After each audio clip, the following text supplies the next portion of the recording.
আমি আজকে স্লাইম বানাবো। সো দেখো, আমি প্রথমে একটু ক্লিয়ার গ্লু নিব, ফেভিকলের ক্লিয়ার গ্লু নিয়ে নিলাম।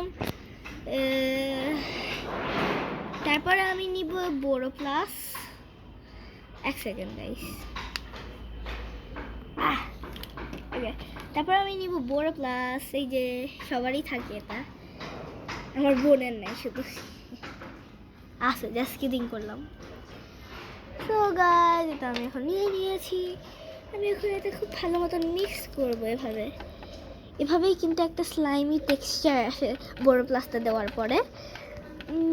স্লাইমি টেক্সচার হচ্ছে আরও বেশি করে আমি দিব, যেন একদম স্লাইমি টেক্সচার চলে আসে।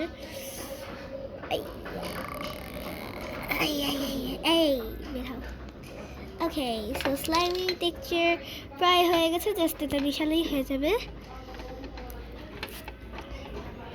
তারপরে দিব আমার অ্যাক্টিভেটরটা বাসায় বানিয়েছি। দেখাও, অ্যাক্টিভেটরটা আমি বাসায় বানিয়েছি হচ্ছে, প্রথমে আমি একটু ইনো দিয়েছি, তারপরে আমি একটু স্যানিটাইজার দিয়েছি আর একটু পানি।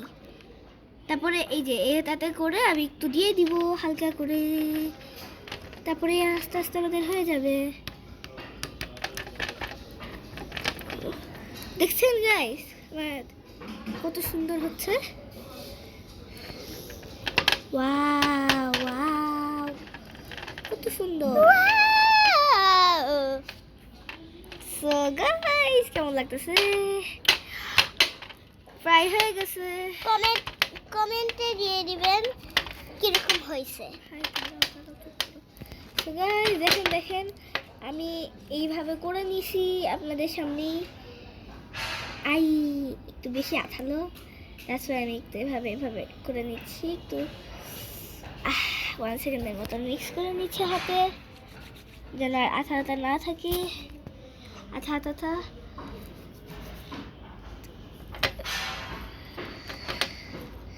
সো আজকের মতন টাটা।